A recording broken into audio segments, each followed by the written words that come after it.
Do you remember what exactly you said? Should I pay again? So yeah.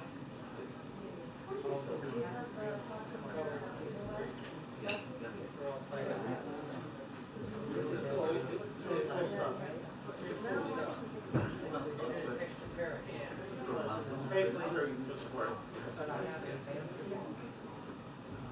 Yes, sir.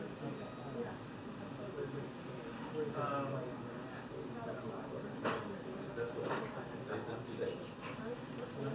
I'm paying for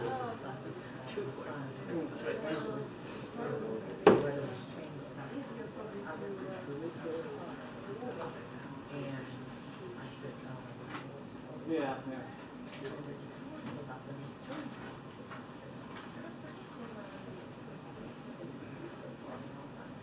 I noticed. Where's Brian? Hey, how are you? Good. good. Yeah, I can see that. Grandma was a lot like that too. Are you going to? I will. No, it's here. Oh, okay. Well, yeah, I'm just trying to. I swear, it was a coyote Randomly, yeah. I remember her leaving the dinner table I one day, never heard in my life. crying, and then Dad chasing her upstairs and talking. And then we're all really, really quiet. Because somehow we really just cracked on. Without knowing it, I mean, we're not going to say it, but a lot of us. A lot of pressure going on.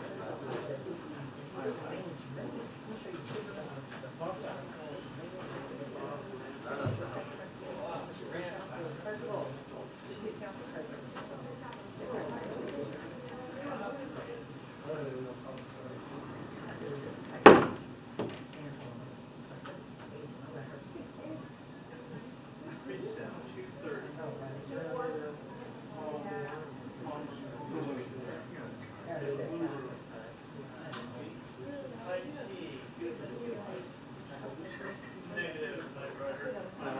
Oh. The year was this year. Her picture was from State Department. Jack Good. under arrest. Look at that. That's some nasty ones. Battery and light cable. I thought I didn't know it was a coyote. You know how they ended up scratching their money together? Right? Yeah, just Yeah. and they said it wasn't. Yeah, we didn't ask. I asked Dad for when he wants to pick up my car here at my house, and because I had so much money and I wanted to have, I probably still would have gotten a loan. So we made an agreement, and I paid it back. And I tried to pay him an extra payment, and he's like, he wouldn't accept any interest. And I should have known better than to pay that. He had everything meticulously recorded. I tried to, accidentally send him an extra whole payment. This is hey, I'm gonna get off the phone now, but thanks for telling me that. Either told me what happened or she knew that something like that happened, and she was too smart for me to ask you if you knew more details. So thanks for that. Tell her. And here's what'll happen. Here's Get some schnapps and have a no, bonfire. yeah. Page McCarty made a whole day of it. So the reality that Yeah. here's what'll happen though.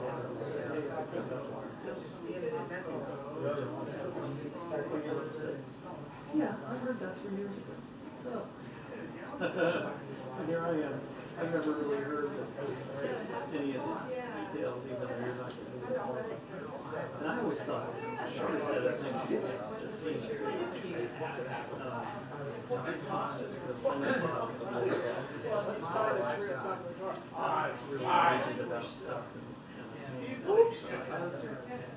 I would get one of those things like that. So anyway, And the city is giving out, you can chop it down, the size of the road, then you start. because that, you know, and then clean up and hunt the water.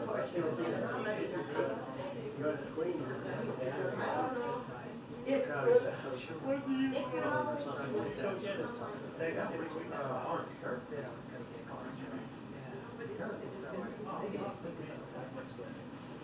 We're always saying, like, I hope, and it wasn't in that, I mean, that's actually not a bad attitude.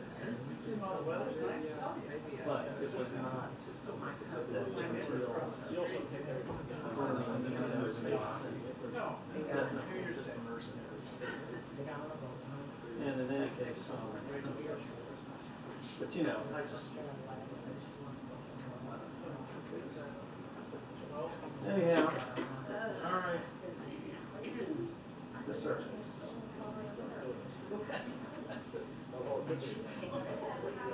That sounds real good. I'm waiting for a mild day. Yep.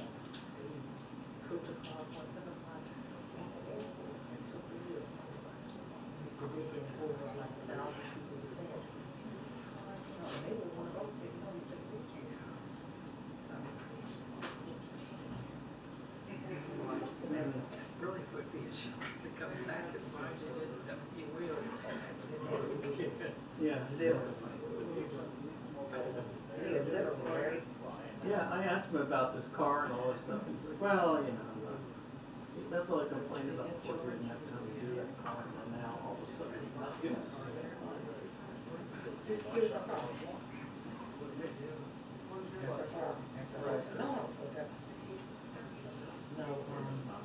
Well, and you know, it's funny, the other thing is, yeah. She was at the hotel parking lot. Well, I actually get to stay overnight and hang out. It got to the point where, you know, you had so much to do. I'm just finding out what horrible parents are living. How many days? That it's all about how terrible we were at Matt.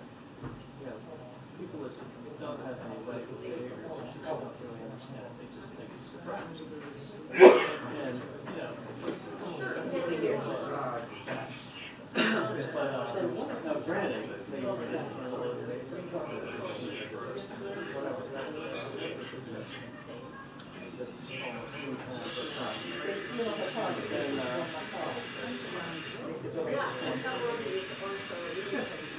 yeah, we just find that even space, neither of whom have children, From under her car. will tell you that it wasn't that. But it should do this, and they're pointing to the fact that we don't discipline. And I'm like, okay, you guys, it's just two of them. And they discipline some people fine. You stick to this object in the room.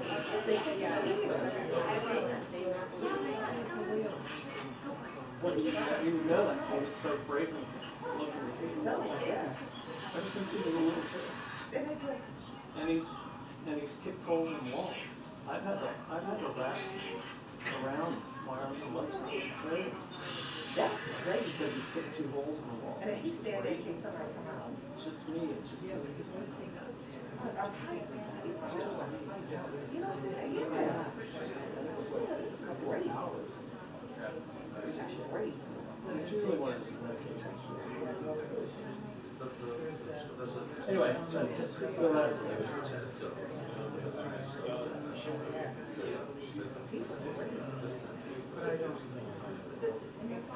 So if you see something, just walk by and don't say no, don't even say that. Just put your, I saw nothing.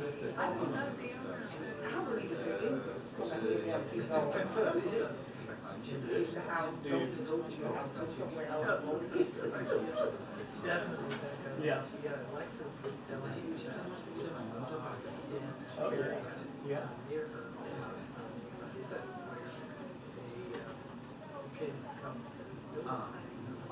Yeah. Right.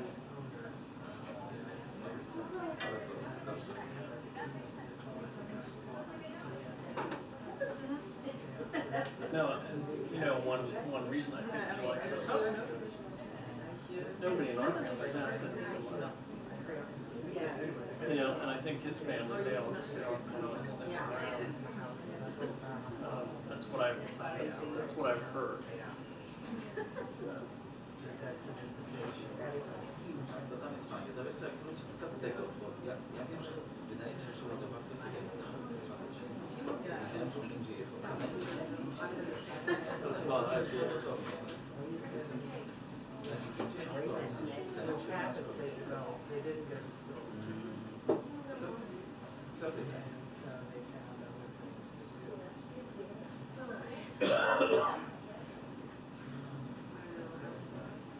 they found other things to do. Przy okazji.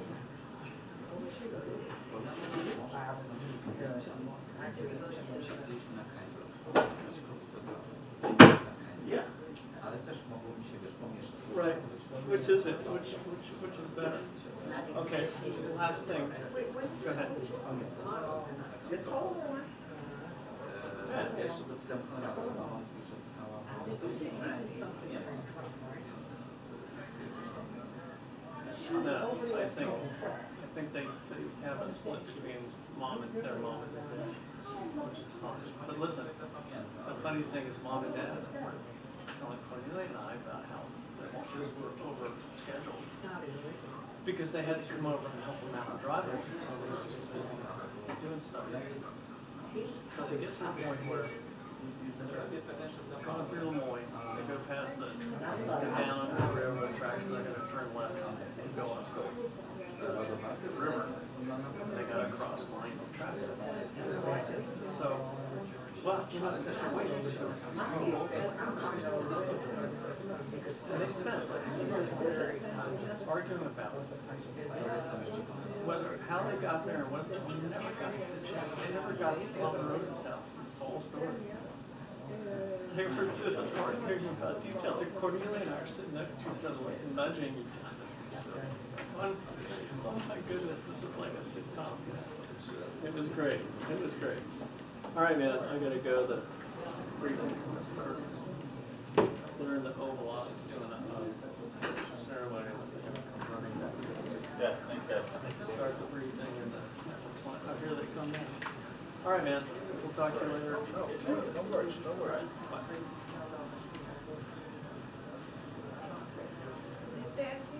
Yeah, a little bit. Let's hope for that some true action. Yeah.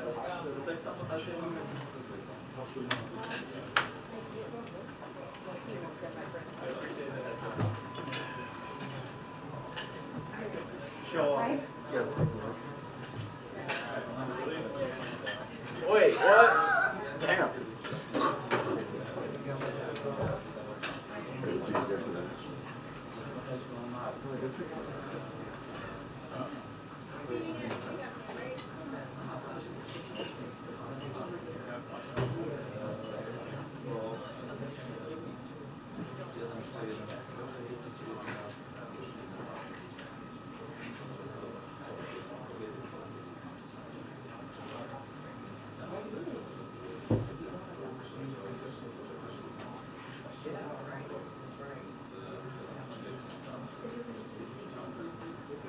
Ale to bardziej marzec.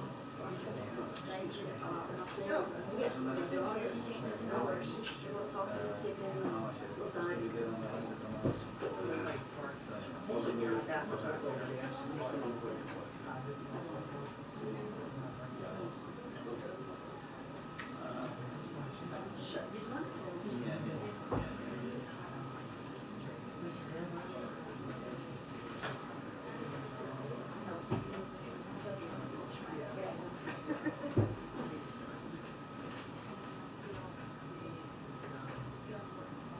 This way.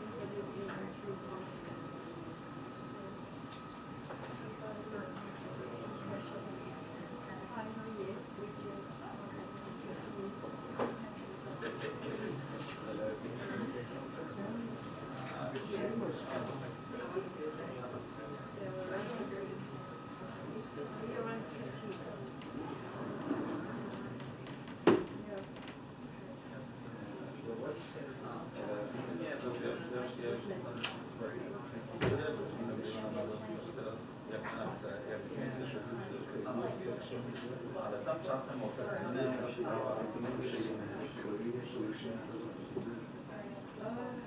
No, to be honest, because I neither have service. The English service is separate.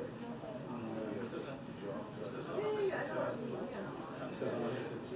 No, actually do. Yeah, look at it. We have Urdu, we have English, and Arabic and Farsi. Four languages. Yeah. Ale one się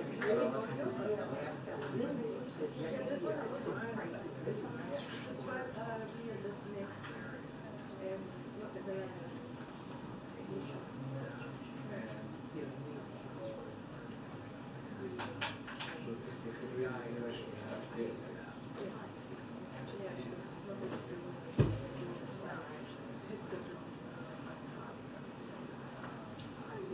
is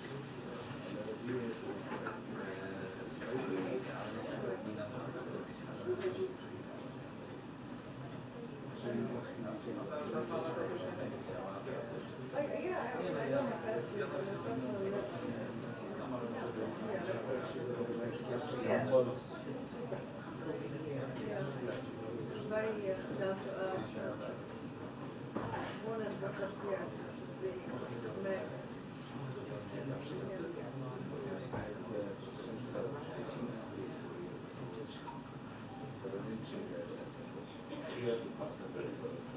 No, you cannot write to the people I think, yeah, they don't.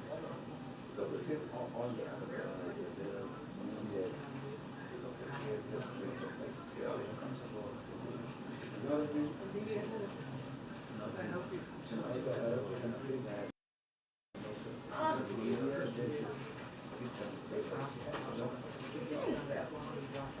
Depends where.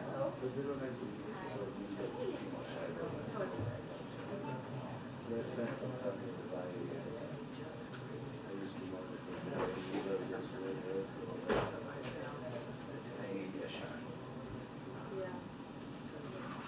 No, I mean, media is a reflection of society, and with advancements in society, your reflection so. Oh. Wait, we're ready now. Ours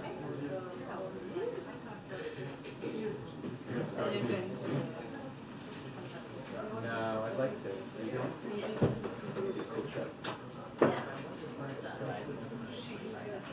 Yeah. Are you going to be in the pool? No, I'm not.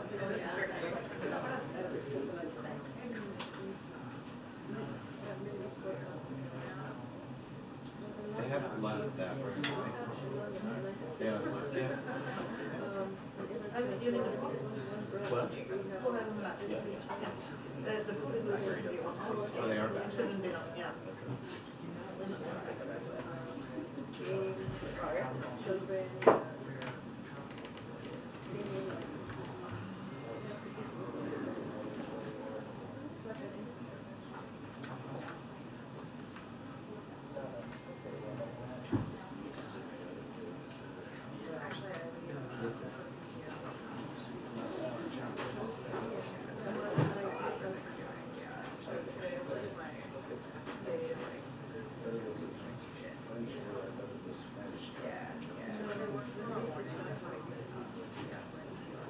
yeah, because my children have the same. So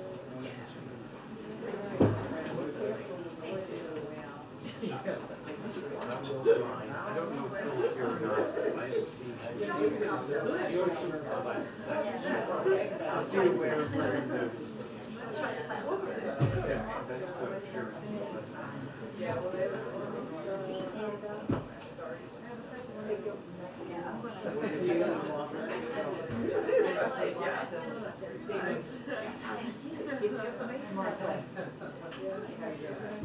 Did you get something like that? No, I just wanted to, I remember the contact because of the short training.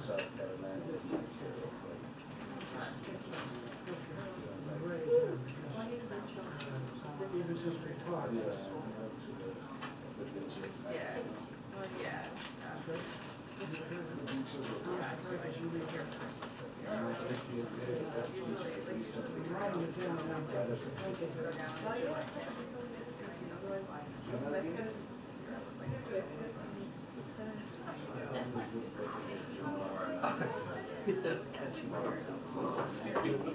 I'm going through and trying to, make sure I've got all of their signature on his website. I think I've got four.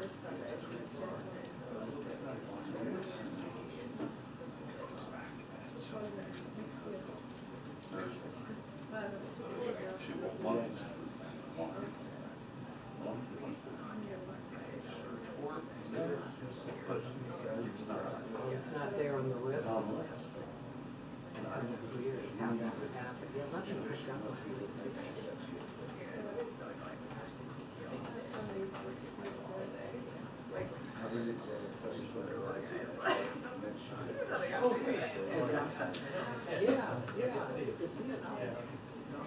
So as I'm going through.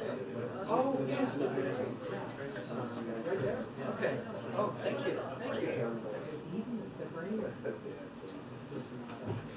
That's the form that I wanted to search. I searched for something where it's like it's a thumbs up, a seal, or something like that. But I got a search for title. It's now one. Then this is the guy that Saw the ones for that. Didn't make all of a sudden. and then this one is Sullivan.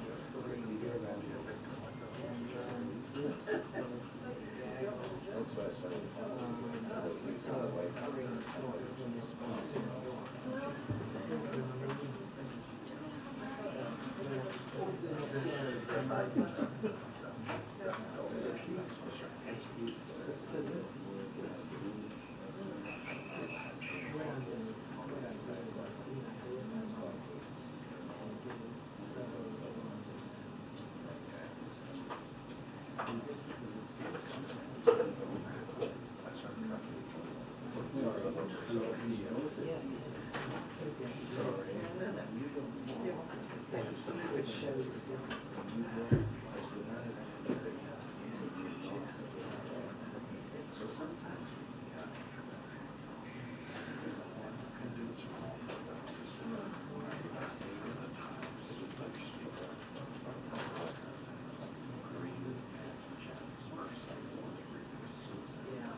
I know it. I know it. And I thought, no,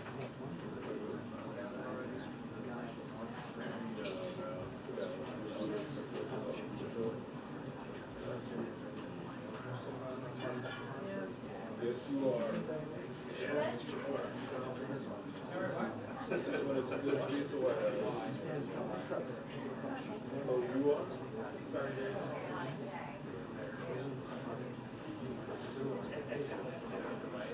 So they want to have so you want to go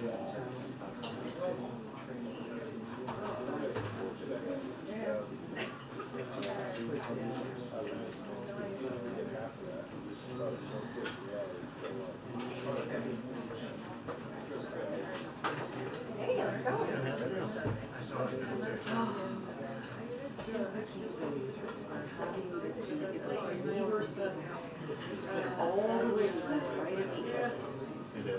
Hello.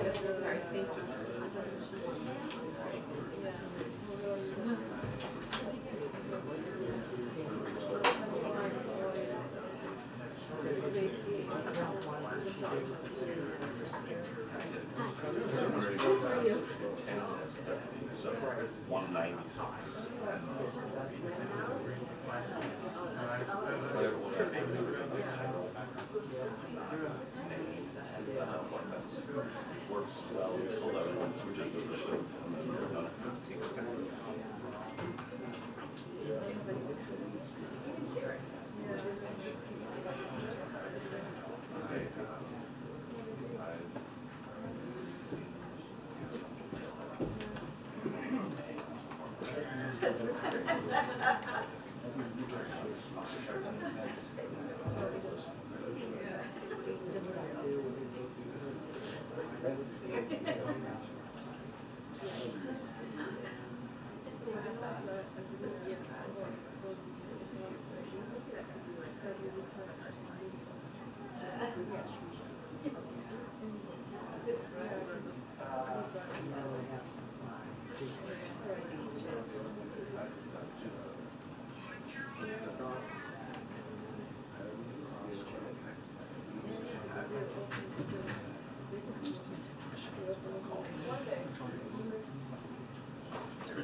Good.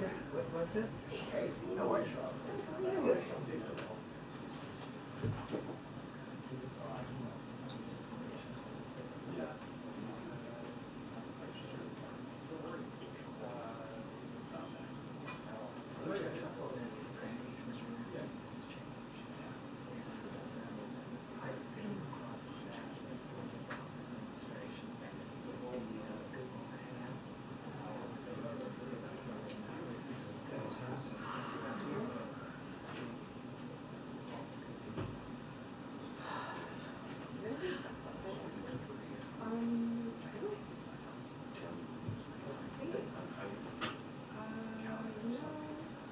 There must be, because I'm not gonna do it. I will take a picture. Oh, thank you so much. On behalf of team person, I appreciate it. The green, that she had green ones.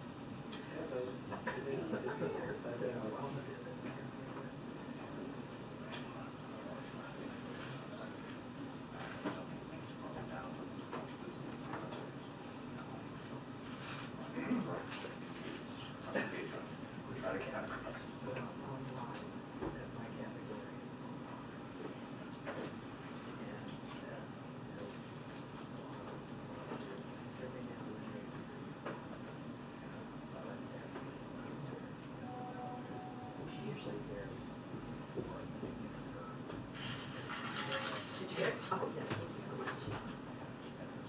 And good luck. Oh, so I sold it for 2 days ago. Yes, right.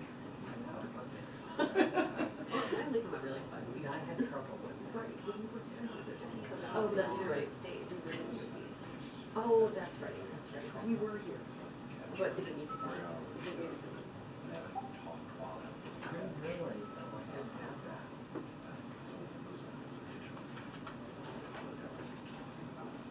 Yeah, that would be amazing.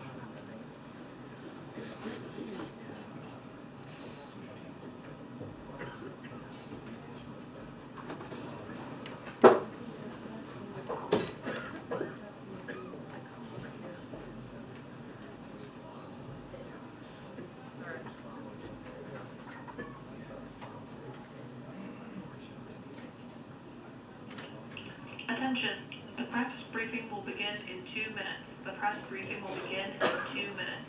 Thank you.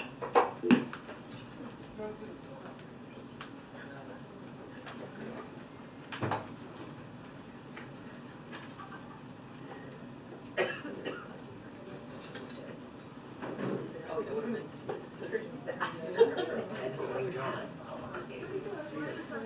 I appreciate it.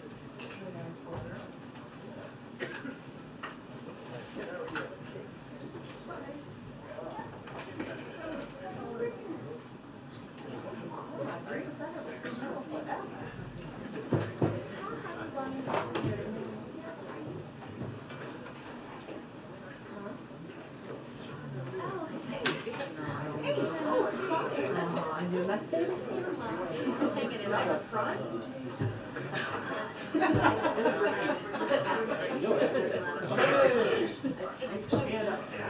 Hey, what was that? Yeah. It's great. My mom said she saw you on Fox yesterday. Excuse me. Hi.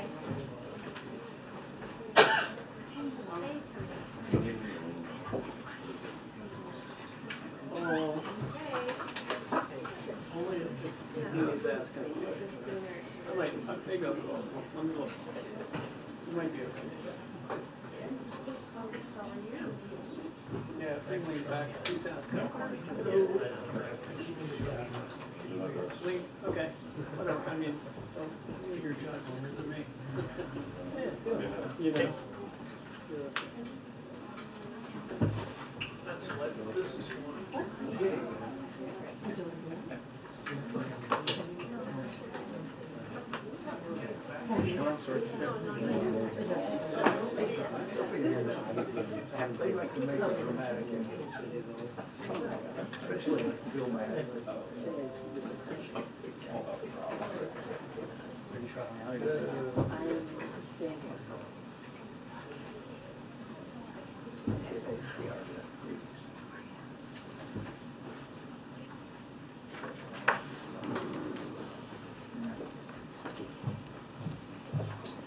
Good afternoon, everyone. So I have one thing at the top before I turn it over to our guest. So I want to start out by noting that this week we celebrate 2 years since President Biden signed the bipartisan infrastructure law. In that short time, this administration has made historic progress in rebuilding America, from breaking ground on major projects to rebuild our roads and bridges, to delivering clean and safe water to communities across the nation, to cleaning up legacy pollution, expanding access to high-speed internet, and building a clean energy economy here in the United States that supports good-paying jobs. So far, the bipartisan infrastructure law has enabled us to launch 40,000 infrastructure projects and award in 4,500 communities across the country. This historic investment in America has allowed up to more than 21 million low-income households with access to free or discounted high-speed internet service through the Affordable Connectivity Program. That's what it's been able to provide, those 21 million low-income households. Start improvements on hundreds of thousands of miles of roads and thousands of bridge repairs. Help purchase more than 3,000 clean transit buses, doubling their number on America's roadways, as well as 2,400 clean school buses. Launch 2,300 projects to help communities build resilience to threats such as the impacts of climate change and cyber attacks. And that is not all. The bipartisan infrastructure law and the entirety of the president's Investing in America agenda has spurred more than $614 billion in additional private sector manufacturing and clean energy investments since President Biden took office. Not taxpayer dollars, private sector investments. That is bolstering the president's work to create millions of good-paying jobs, including a record high number of jobs in the construction sector.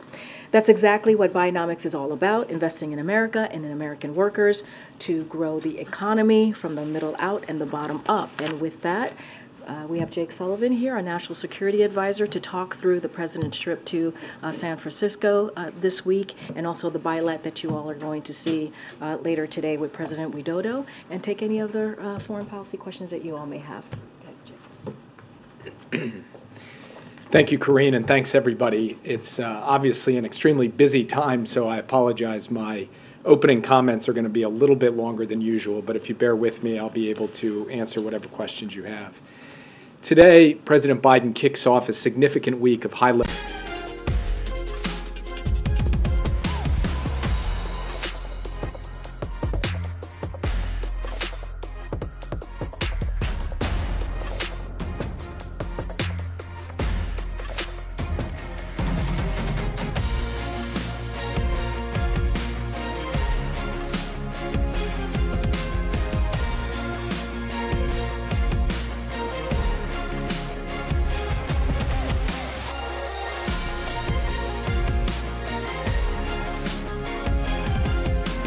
President Biden and President Widodo will have the opportunity to discuss a range of key issues, including the clean energy transition, critical minerals, and deepening our security and defense cooperation. On Wednesday, as you have heard, President Biden and President Xi will meet in the Bay Area for a summit.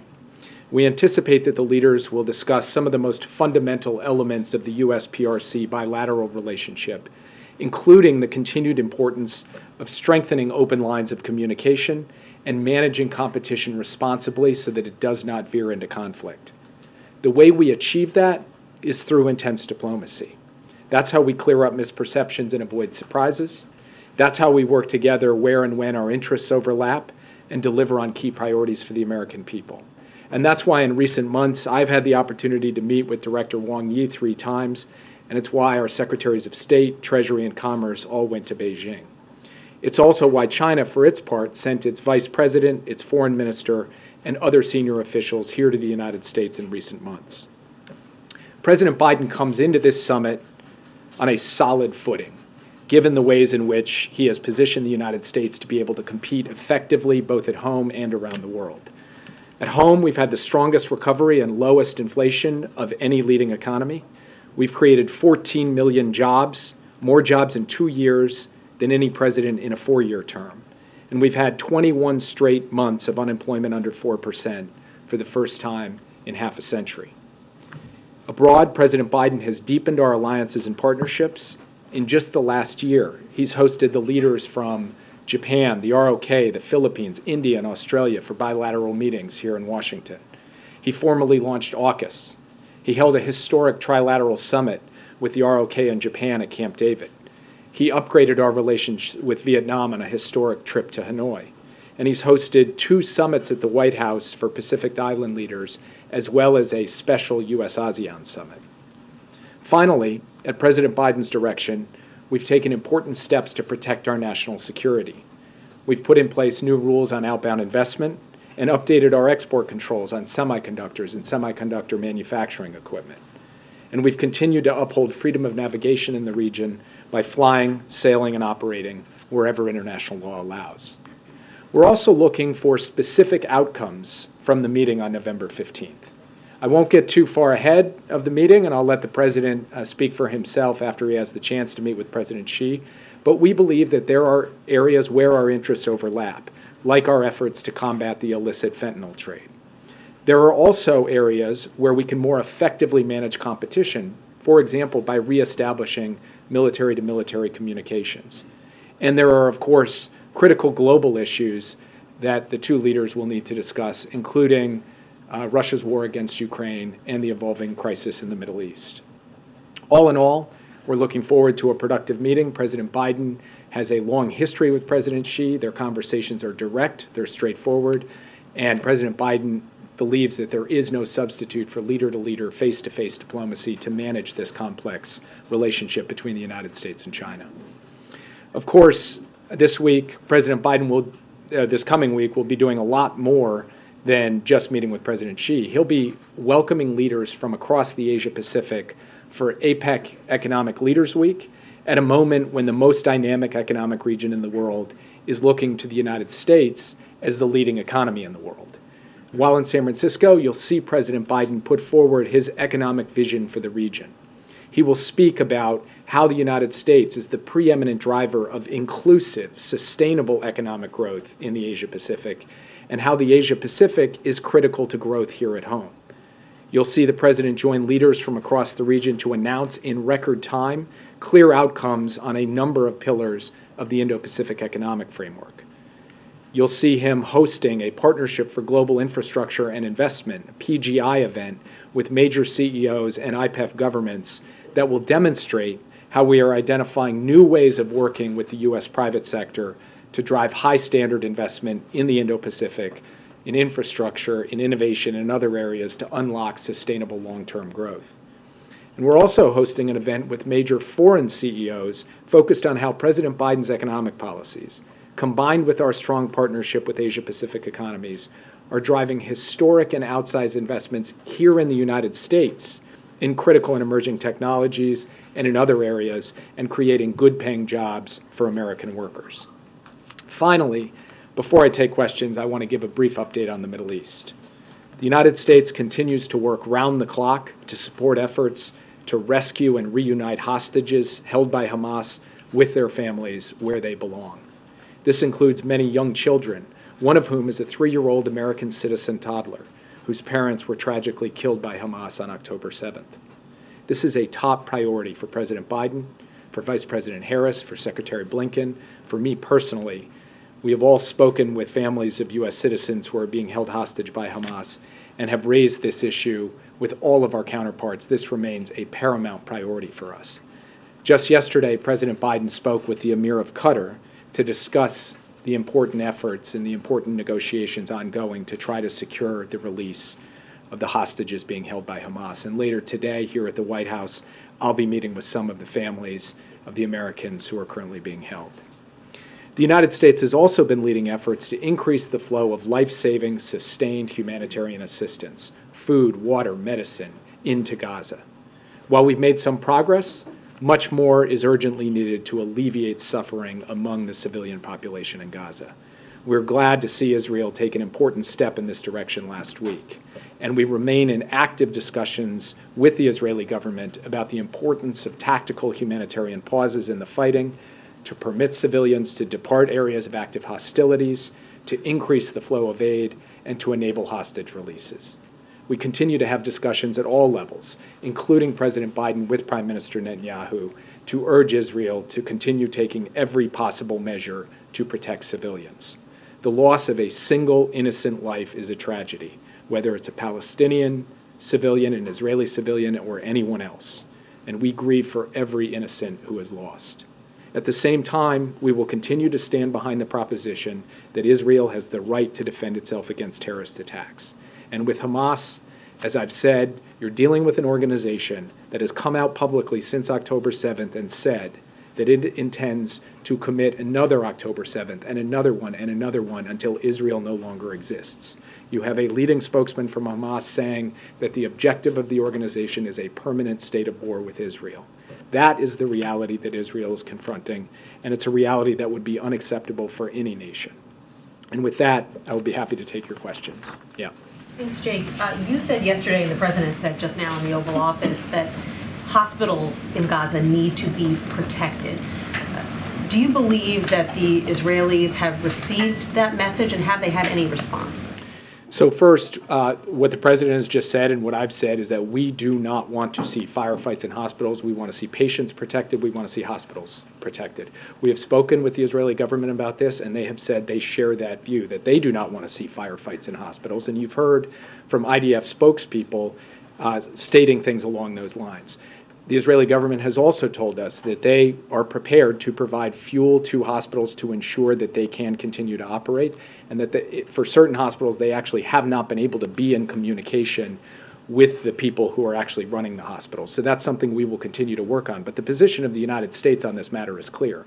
Hospitals should be protected. Hospitals should be able to run effectively so that medical care can be given to patients. And finally, to the extent people need to be evacuated from one hospital to another hospital in order to ensure the continuation of care, evacuation routes have to be safe. And the Israeli government has told us as recently as today that there are and will continue to be evacuation routes for people leaving hospital compounds. So these are positions that for us are straightforward. They are clear. We have a constructive discussion with the Israeli government on this, and I believe that they have indicated they hold similar positions on these issues. Now, as for what happens on the ground, in a given hour, on a given day, we can't react to every individual report.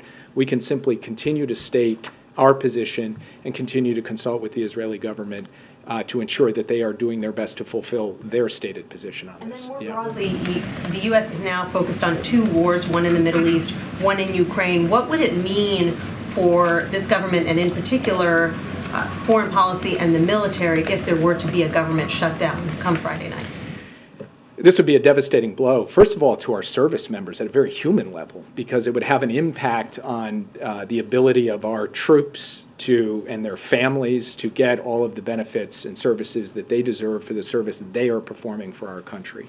Second, it would send a signal to the world that the United States cannot pull together on a bipartisan basis to sustain government funding and to show a united face to the world at a moment where you see this turbulence around the world. So we will do everything in our power to support Congress coming together around a measure that will fund the government and not have a shutdown occur at the end of this week. Yeah. Well, the president also said there's an effort to use the pause to deal with the release of prisoners, and it's being negotiated with Qatar. Could you amplify on that a little bit?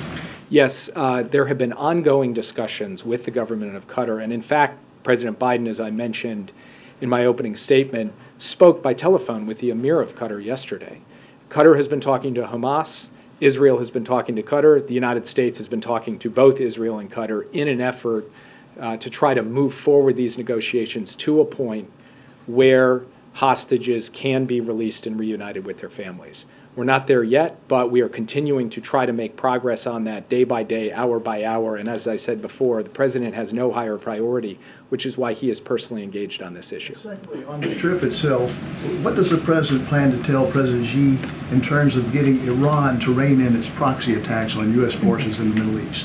Well, from our perspective, the PRC should share the interest of every responsible country that de-escalation rather than escalation in the broader Middle East should be the order of the day. So President Biden will make the point to President Xi that Iran acting in an escalatory, destabilizing way that undermines stability across the broader Middle East is not in the interests of the PRC or of any other responsible country.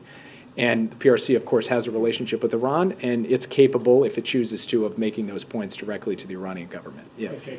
Yesterday you alluded to Israeli intelligence list, but does the U.S. have any independent intelligence that Hamas has military facilities, a bunker under purely Al-Shifa Hospital in Gaza? Well, what I said yesterday is that I'm not in a position to comment on intelligence matters, American intelligence matters. I can't divulge that to you.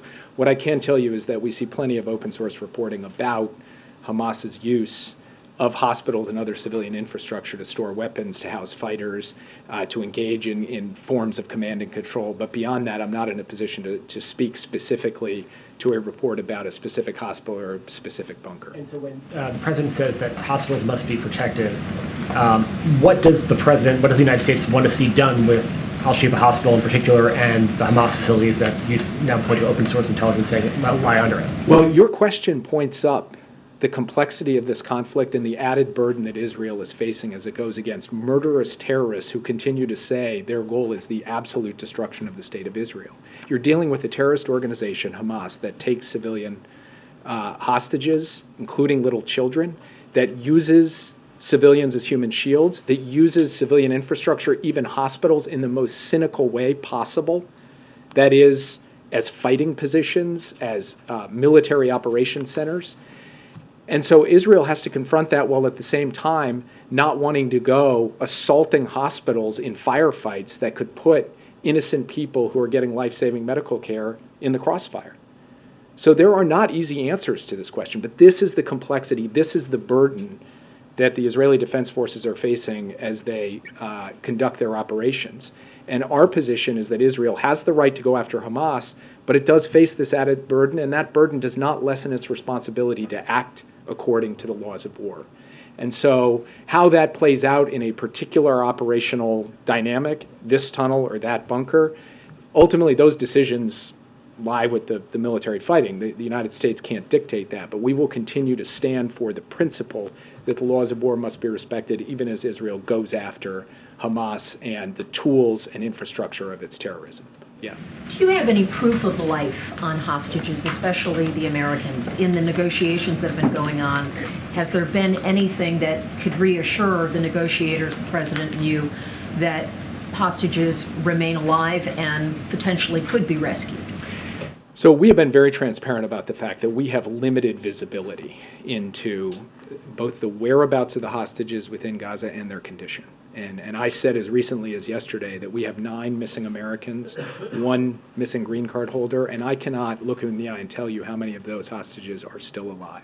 We do have information, and I'll be careful about how I characterize that, about some of the hostages and a notion that there are a substantial number of hostages who are not just alive, but who could potentially be part of a hostage release.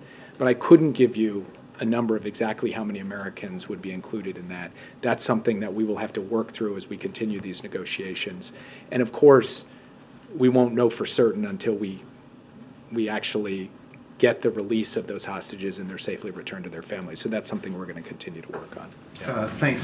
I wanted to ask about the House spending proposal. It does not include money for national security priorities that the administration has. Israel, Ukraine, particularly Ukraine. What are the next steps for getting funding if the spending proposal is not an option? So I will leave it to Karine to kind of talk about the congressional dynamics and particular measures that have been put forward in the House. What I will say is that the president, the Biden administration, put forward a funding request for Israel, for Ukraine, for the Indo-Pacific, and for the border. We detailed exactly what we needed, including for Ukraine, and we still need that, and we need it as soon as we can get it. And we are working actively with both the House and the Senate, both Republicans and Democrats, to secure the votes and to get the vote to get that funding. And I continue to remain confident that while this has been a winding road since we began the effort to secure additional funding for Ukraine, that there is a strong bipartisan majority in both houses to do it, and we will ultimately get it done. How exactly, through what vehicle and what measure, that's something that I will defer to the legislative experts on. I will only say that we are continuing to make the case actively. I'm on the phone personally daily with members, both Democrats and Republicans, to make the case. And we are leaning forward in making it clear that the United States national interest will be deeply harmed if we are not able to secure and sustain funding for Israel, Ukraine, the Indo-Pacific, and the border. If I may ask about the trip, please. What is the president's message going to be regarding Taiwan's upcoming elections? Will the president warn President Xi directly, for example, against interfering in the elections?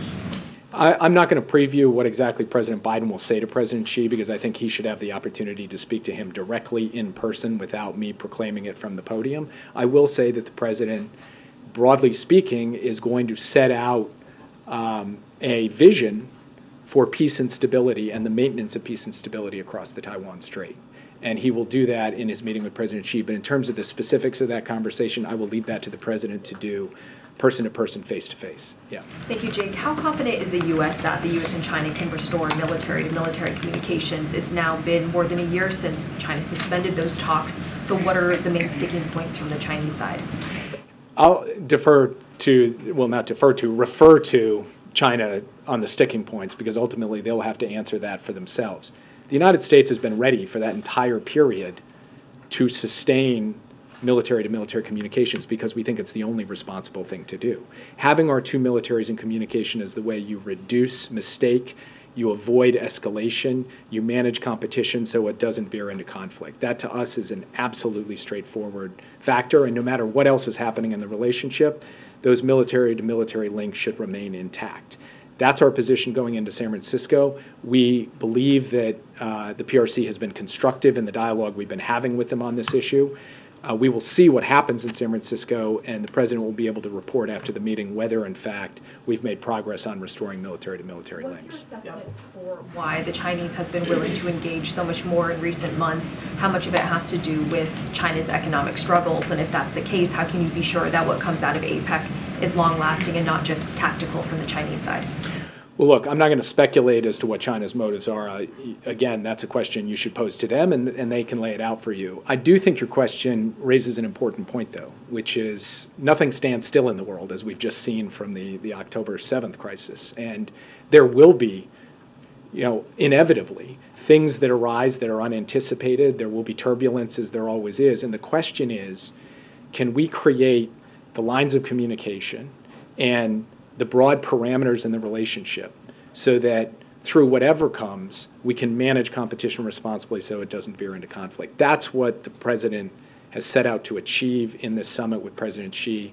And so he sees this not just as a one-off meeting, but as an important moment to be able to establish the kind of basis upon which we can proceed out into the future. Jake, you mentioned that you guys see this as an important meeting on Wednesday, but I'm curious, will the president, during his time with the Chinese president, try to hold China accountable for the spy balloon this year? I know obviously it seems like it was 20 years ago, but it was this year. The Chinese have said it was still a weather balloon. They said they should get the technology back. What kind of response are we going to see from the president this week on the spy balloon? Well, as I said before, I'm going to let the president be able to sit down with President Xi and speak to him person to person, face to face, and again, not be doing diplomacy from the podium, and we can report to you afterwards, consistent with whatever is appropriate to share publicly on these issues. But I will say that President Biden took steps to take down that balloon once it was safe to do so and out of potential harm's way to civilians. We were able to recover it, to exploit it, and from our perspective, the critical thing is that because we were able to protect ourselves along the way of that path, we do not feel that there was any information gained that was problematic. And so the United States, the president, is going to focus at this point on how he stands up for and protects American interests going forward across the full range of challenges in this relationship, of which this is one. Do you want China to apologize? Again, I'm going to let President Biden speak to President Xi. I'm not going to stand here from the podium and kind of create threats or raise questions or make particular demands, because I think that will not be the most effective way to secure the diplomatic outcomes the American people are looking for. Thanks, Jake. How would you rate relations between the U.S. and China since President Biden's meeting with President Xi last year? And what would you say that the U.S. has been able to achieve in the relationship as a direct result of their last meeting? Well, first, the most important thing is that this is a complex relationship, a competitive relationship that could easily veer into conflict or confrontation if it's not well managed. And so managing the relationship in an effective way is the single most important responsibility of the president and everyone who works for him on this file. And then beyond that, the U.S. and China have to be able to speak directly to one another on all of the critical issues that face our two countries, including issues in moments of crisis, like the Russia-Ukraine crisis. And President Biden has had a number of candid conversations with President Xi about the question of military support to the Russian Federation in the conduct of its war in Ukraine. President Biden has had the opportunity to engage, and so have the rest of us, on how we effectively manage peace and stability across the Taiwan Strait so that we can sustain peace and stability across the Taiwan Strait. So those are some of the issues that, through intense diplomacy, we have been able to manage intense competition.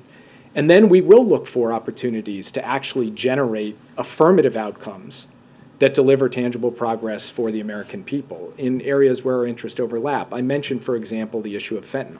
We're hoping to see some progress on that issue this coming week, and that could then open the door to further cooperation on other issues where we aren't just managing things, but we're actually delivering tangible results. We'll continue to work at that as we go forward. Yeah. The U.S. yesterday launched its third round of strikes against facilities tied to Iran that were in Syria. I mean, you've said that this is in part to try to deter other attacks against U.S. service members, but in the hours since that attack, at least 4 times U.S. forces were hit in an attack. So how is this a success if these incidents keep happening over and over? Our goal over time is to ensure that our forces are protected and that we respond if we get hit. That is what we have done. That is what we will continue to do. And this should be measured over the course of time, not over the course of 24 hours. Now, if Iranian proxies continue to strike American forces, we will continue to respond. President Biden has been straightforward about that. We have followed through on that. We will continue to follow through on that, because the president's view is ultimately he has got to look out and safeguard the security and the physical safety of all of our forces in both Iraq and Syria. We're going to continue to do that, and we have made clear that if we continue to get hit, we will respond. Yeah. Updated timeline for when the current funding to Ukraine is going to run out? So, I mean, there's not a literal day on the clock, but each week that passes, our ability to fully fund what we feel is necessary to give Ukraine the tools and capacities it needs to both defend its territory and to continue to make advances, that gets harder and harder. So for us, the window is closing, but I cannot point to a date on the calendar because, of course, this is a dynamic situation, and we have to make decisions about drawdown packages, how we size them, what gets sent, based on our assessment of the calendar of when we're actually going to get a bill passed. So I can tell you it is already having an effect on our ability to give Ukraine everything that it needs, and that effect will only compound over time. We are still able to supply the military assistance that Ukraine has been asking for. But if we got the full funding, we could do so on a much more certain and consistent basis, and that's what we're looking for. Report that President Biden and President Xi are going to agree to a ban on the use of artificial intelligence in autonomous weapons. Are you able to confirm that, or AI will be a part of your discussion at all? Of course, AI will be part of the discussion, but I cannot confirm that report. I saw it this morning, and I'm not exactly sure where it came from. Yeah. Thanks a lot, Jake. What's your level of confidence that China has not provided to Russia any military equipment or munitions or technology as it relates to Russia's war against Ukraine? Our latest assessment is that China has not provided weapons to Russia as part of the war in Ukraine. But I will come back to you to confirm that that remains our latest assessment as of today, because my information is a few days old. And then on Gaza, if I may, what's your satisfaction level as it relates to what was announced last week, this humanitarian pause? Would you like to see longer pauses beyond just 4 hours a day? Do you expect that to happen? Well, first, I think there are circumstances where more than 4 hours a day is going to be necessary. And in fact, the Israeli government has recognized that. They've extended some of these pauses to 7 hours, for example, to create the corridor so that people can move around safely. We believe pauses should not be dictated by a strict timetable. They should be dictated by what is necessary to achieve the objectives. And those objectives are safe passage, the ability to move around humanitarian aid. And then ultimately, we'd like to see considerably longer pauses, days, not hours, in the context of a hostage release, and that's being actively worked on as well. Yeah.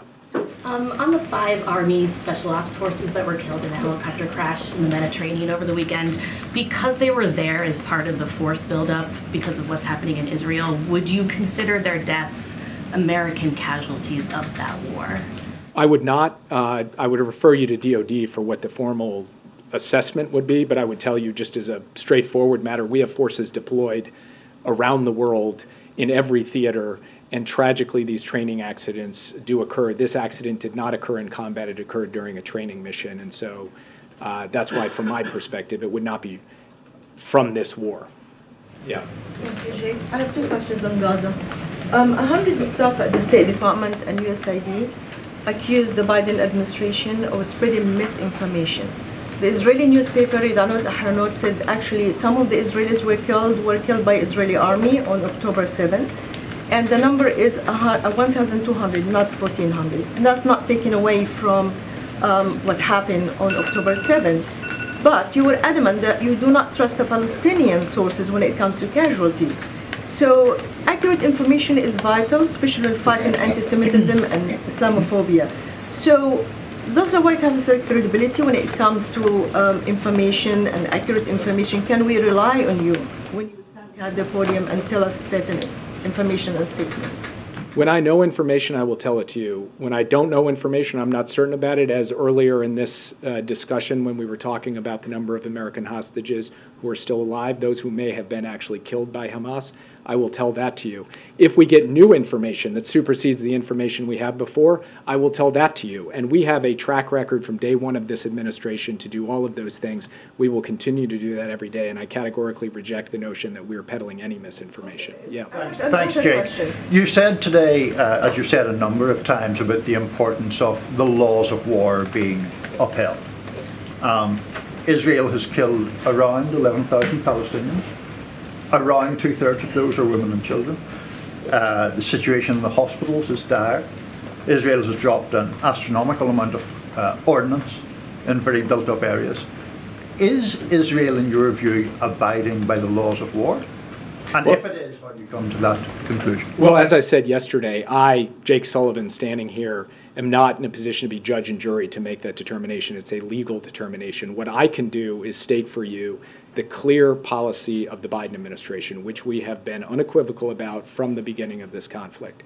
And that is that even though Hamas is using civilians as human shields, is burrowing into civilian areas with its rocket emplacements that they are continuing to launch every single day at civilian areas in Israel, That puts an added burden on the IDF, but it does not lessen their responsibility to act in ways that separate terrorists from civilians and does everything in their power to protect civilian lives. That was the case. That remains the case today. That is the message that we've said publicly, and we communicate to our Israeli counterparts privately, and we do that on a daily basis. To be clear, though, the administration's view is that the IDF is doing that.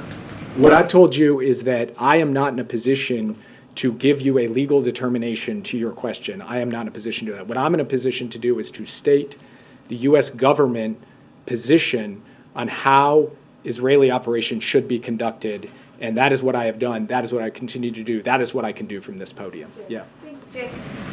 Did Governor Gavin Newsom give the White House a heads up on his meeting with President Xi, and have you guys gotten a readout from his team since, and what did you make of all that? We had a heads up. We got a readout. In fact, Ambassador Nick Burns accompanied that delegation on that meeting. So it was fully coordinated between the governor's office and the U.S. State Department.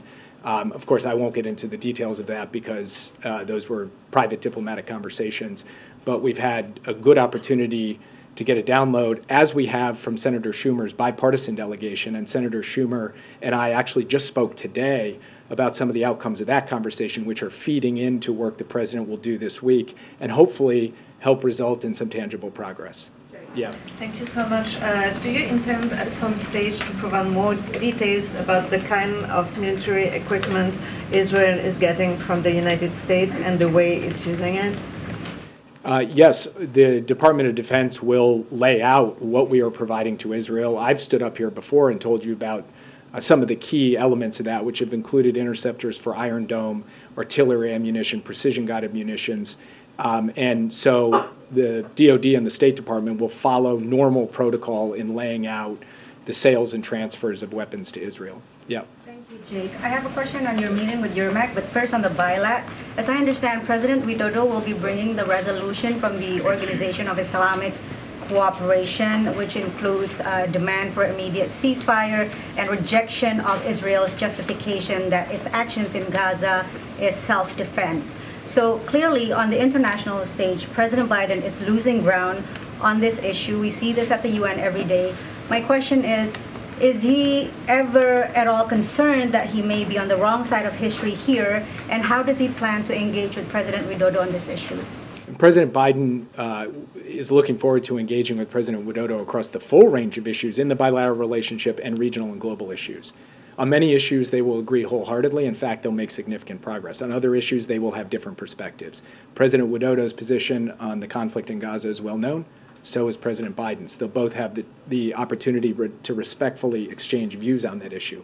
They will also have the opportunity to elevate the U.S.-Indonesia bilateral relationship to a comprehensive strategic partnership and to make tangible progress on issues like critical minerals, like clean energy cooperation, and like investment.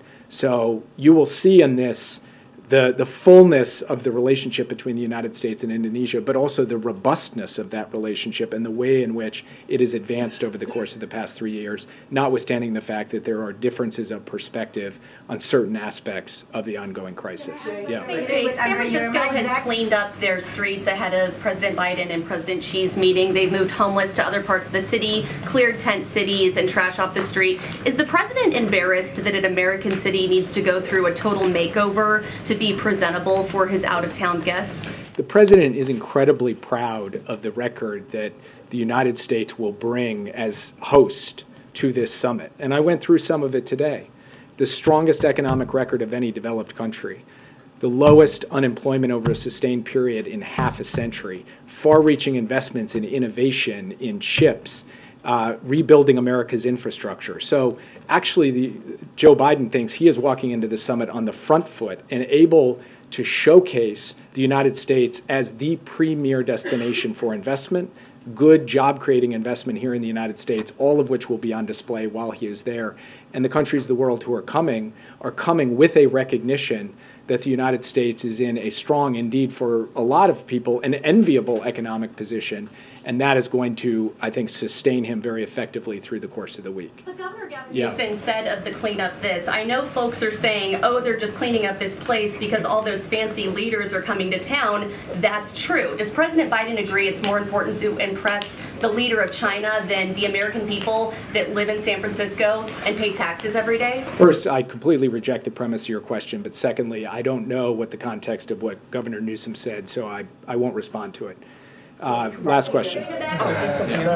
Secretary Blinken said there were Hamas tunnels under schools, hospitals, and mosques. Does the U.S. have intelligence on this outside of what's in the public domain to support this claim? So I can't speak to intelligence matters, as I've said before, and I feel hamstrung by that because obviously we have intelligence sources ourselves, but I'm not in a position today to be able to share that intelligence. And is it fair to say the conflict in the Middle East is now on at least 3 fronts: Israel, Hamas, Israel, Hezbollah, and U.S. Iranian proxies? I think it's, I wouldn't necessarily describe it as a 3-front conflict. I would accept that there is an exchange of fire between Israel and Hezbollah. There's an obvious ongoing military operation in Gaza. And yes, we have been struck repeatedly by proxy groups of the IRGC in Iraq and Syria, and we have responded. Those are all, that is all correct. Thank you, guys. Thank you so much, Jake. Okay, let's continue. Go ahead. The Supreme Court today unveiled a code of ethics on justices. There's been a lot of scrutiny of justices' conflicts of interest. Has the president had a chance to review that? Does he have a position on it? Does he believe it goes far enough? So I'm not going to add more to or go beyond what the president has said already in the ProPublica interview that he shared when we talked about when he was asked about the Supreme Court ethics.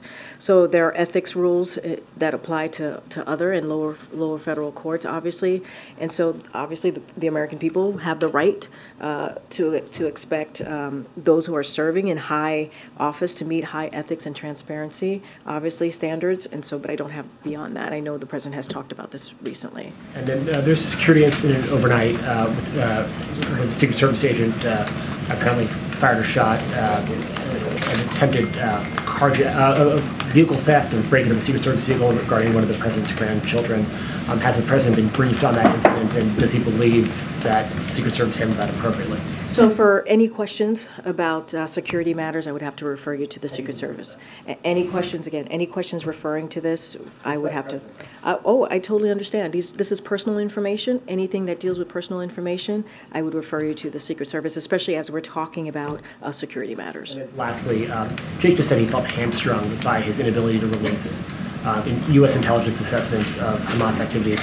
Has the president given any consideration to potentially declassifying that intelligence? We've seen downgrades regarding all sorts of sensitive U.S. collections, particularly in the Ukraine context.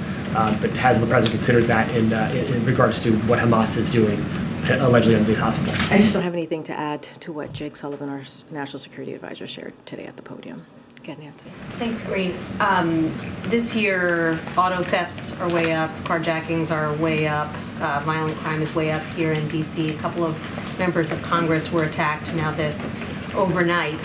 How concerned is the president about the increase of crime in this city where so many government workers live? So we are definitely concerned about what we're seeing, and not just here, across the country, obviously. And that's why the president's first year in this administration, he made sure to get past the American Rescue Plan, and he did that with Democrats and not one Republican vote. And in that American Rescue Plan, there was billions of dollars that were provided to local cities to make sure that they were able to hire police officers and make sure that they felt like they could have a safer and more effective accountability, community accountability, policing accountability, and that is why he took those actions. Last year, as you know, back in August of last year, he talked about a Safer America plan, again trying to call on Congress to invest over $3.35 billion to fund police and fight crime. And so the president has taken actions. He would like to do this in a bipartisan way with Republicans on the other, clearly in Congress, and they haven't done that. And they've used this as a political weapon, as a political talking point, while the president has taken action to make sure our communities are safer. Are we concerned? Obviously. Obviously, we want to make sure Americans and their families feel safe, in not just here in D.C., but across communities. But we can't do this alone. The president, again, has taken action. He's, with the American Rescue Plan, billions of dollars were able to go into states, into communities, so that they can provide funding and police officers to make sure that their communities are safe. But we need more. We need Congress to act. That's why he put forward the Safer America Plan, $35 billion. Congress can act. What does the president need to know about this laddered CR before rendering a judgment on it? So we're going to let the negotiations continue. We're going to be in close contact with Democrats in both the House and the Senate, the leadership there, and make sure that they are having their conversations to see the best path forward for the American people. And that's what the president spoke to. I think he said there was going to a conversation happening later this afternoon, or pretty much very soon. And so we're just going to let that be.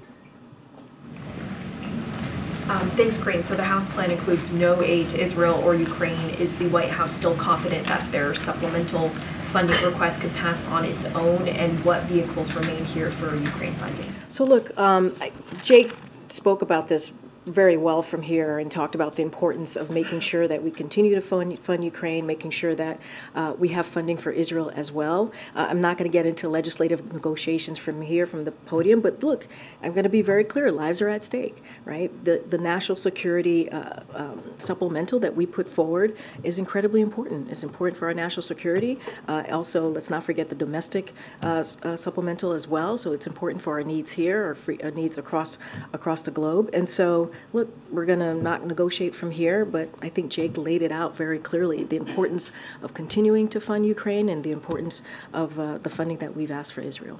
You've called the laddered CR unserious. What deal would the White House be willing to accept, given all the stakes you laid out? So look, I mean, let's be very clear here. I know there's been a lot of questions on this and the supplemental. Look, House Republicans are threatening a government shutdown. That's what we're seeing right now. That would hurt our economy. That would hurt our national security, as I just spoke to. And in September, we saw this happen, where House Republicans threatened to shut down the government unless they got their radical demands. Then they shut down Congress for three chaotic weeks as they try to figure out who their next speaker was going to be after ousting the last speaker. And so, look, you know, there's work to be done. They have to get the work done. They got to keep the government open.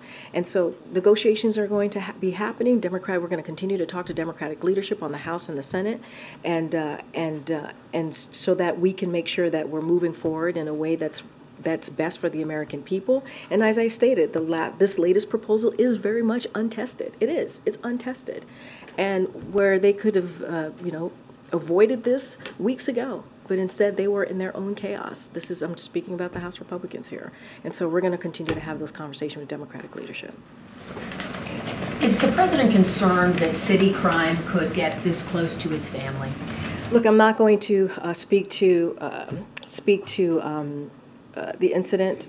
That's something for Secret Service to speak to. I'm not going to talk about it from here. I spoke to the crime more broadly and what the president has done since almost day one of his administration, starting with his first piece of legislation that he signed into law, which is the American Rescue Plan, billions of dollars going into cities, going into states to make sure that they have the funding available to protect communities, to hire police officers. That's something that the president is concerned, not just here in the district, but across the country. As it relates to anything else, I would have to refer you to the Secret Service. Naomi Biden had been a resident here at the White House, and I wonder, when did that change, that she would move to her own residence with her husband? This is a personal matter. This is personal information. Certainly not going to speak from the podium. I would have to refer you to the Secret Service. One more thing. The president frequently talks about the fact that he speaks to his grandchildren every day. Do you know if he has spoken with Naomi Biden since this occurred? I'm not going to get into private conversations that the president has with his family. As he stated himself, he speaks to his grandchildren regularly. He's very close to his family. I'm just not going to get into confirming conversations with his family. Okay. Follow-up quick question for Kelly. Has the White House considered having Mayor Bowser back over here just to talk about crime in general? I know she was here, I think, early when the president took office, but I'm just curious, any interest in maybe hearing from her? We are in regular conversations with Mayor Bowser about an array of issues, range of issues that is important to the residents here, obviously in Washington, D.C. That is something that is continuous. We have a Intergovernmental Affairs Office here, and so we are in touch with her as mayor of D.C., but also other mayors and governors across the country. Look, I've said this moments ago, and I'll say it again. We've been very serious on dealing with the crime that we have seen just across the country, and we'd love to work with Republicans on this. They have not been serious on this. The president, again, put forth the American Rescue Plan, signed that into law, put billions of dollars into communities to help mayors and governors deal with crime in their city and their states. But Republicans aren't serious. He put forth the Safe for America's Plan, $35 billion to continue to invest and make sure that we're actually dealing with this type of crime. We don't hear anything from them. So House Republicans more broadly in Congress, if they want to get this done, we're willing to work with them. I'm going to keep going. I'm going to keep going. I'm going to keep going. Go ahead. You say the American Rescue Plan is working, but if the money's not, but if the money's there, but what's changing? Go ahead. Thanks, Kareem. Meta Platforms said that it's going to require advertisers to disclose when artificial intelligence or other digital tools are used in Facebook or Instagram ads on social issues, elections, and politics. I wanted to find out what President Biden thinks about that. So don't have anything to share on their new policy, Meta's new policy. Obviously, the president put forward a pretty comprehensive AI executive order recently, and so outside of that, I'm just not going to really comment on private entities and actions that they're taking. But obviously, the president takes this very seriously, and you could see that with the comprehensive executive order that he put forward that touches on many important parts of different industries. Obviously, the goal here is to protect Americans.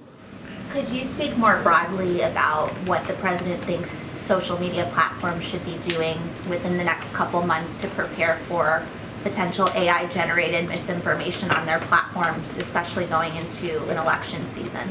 So I'm going to be very careful because you're asking me about election season. Don't want to speak to that from here. Obviously, we take this very seriously because we put forth an executive order very recently that is seen as being comprehensive, that is seen as being transformative, and that is something that we can do here from the federal government. I'm just not going to talk about private companies from here and what they're going to do in the upcoming election. Thank you, Kareem. I wanted to follow up on the two-step CR that Republicans are putting out.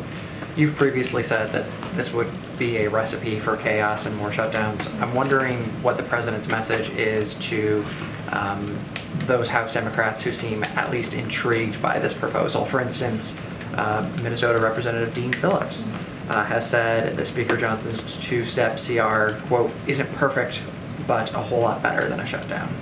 So look, the latest proposal, as I just said, is definitely untested, and that's true. It is untested. We are going to continue, and this is something that the president was saying in the Oval Office just moments ago before we came out to into the briefing rooms. We're going to be in touch with Democratic leadership in both the House and the Senate, and our goal, our number one goal, is to make sure that we take the best path forward for the American people. That's what we're going to focus on. But this is indeed untested, and that is something that we're seeing coming from them. And look, this is something that they could avoid it. And instead of avoiding where we are right now, just a couple days away from a government shutdown, they've wasted time. They have wasted time. So Democratic leadership is going to have that conversation in both the House and the Senate on how to best move forward. Great. There was an update. I just wanted to be curious. The House Oversight Committee has now issued a subpoena for the former White House counsel Dana Remus.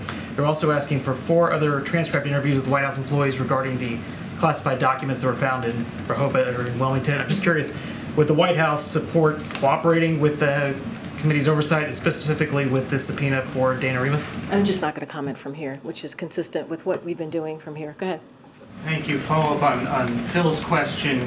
Will the House Democrats know the president's position on whether or not he would sign that continuing resolution before they have to vote on it? Well, the president literally just talked about this. One of your colleagues asked him about this particular CR, and he said that he wants to, there's going to be conversations on the Hill, negotiations on the Hill, and he wants to talk to the leadership. And so that's in the Democratic House and Senate, and that's what we're going to do. Don't have anything else to share. I'm just going to go to the back. Go ahead, in the back. Thanks, Green. Some Democrats, particularly in and around the squad, have openly disagreed with the president for being too supportive of Israel. There's also been some grassroots groups that back the president and are now indicating that this could be a deal breaker for them. Is the president worried that this will continue to be a wedge issue within the party, and why can't he get his fellow Democrats on the same page on this issue? So look, you know, in our party, there's going to be various range of agreements and disagreements, and that's the way it is, right? And in particular in the Democratic Party. The president's going to continue to be clear about this. You heard it at the top when Jake Sullivan was giving an update on the Middle East, where the president stands. The president has been very clear. And when it comes to Israel and what we saw on October 7th, Israel has the right to defend itself. They have the right to defend itself. And so we're going to support Israel in doing that. Obviously, there is the rule of law, right, that Jake talked about, that we believe that should be followed. And you know, we're going to continue to be steadfast in what we believe and how we see this moving forward, and making sure, we just talked about the supplemental, the national security supplemental, and making sure Israel has what it needs, Ukraine has what it needs. Let's not forget, they are dealing with terrorism and tyranny. That's what they're dealing with. They're dealing with an organization like Hamas, who is a terrorist organization, who had said, and Jake talked about this, a leader from the Hamas organization said that they would want to see an October 7th happen over and over and over and over again. And that's what Israel is dealing with. All right, one last question. Go ahead, right in the back. Great, thank you. President Biden and President Xi are expected to talk about combating illicit fentanyl. What outcome is he looking for here in that talk? Well, look, I'm just going to say this. I'm not going to get ahead of, obviously, that's going to be a discussion that they're going to have. I'm going to let the president speak to that himself. They're going to have that leader-to-leader conversation, as Jake said moments ago, and the president will have more to share once he has his meeting with President Xi. Can you just talk about the importance of addressing this issue? Oh, it's critical. It's important. This is something that we've talked about and taken very seriously when it comes to fentanyl and getting that off our streets. Certainly, we are certainly focused on making sure that we protect Americans and American families. So obviously, this is an important agenda item that the president wants to have to discuss. This fentanyl, getting that off our streets is certainly a critical conversation that we need to continue to have, and the president certainly has taken actions on doing that. All right, thanks everybody. We'll see you on the road.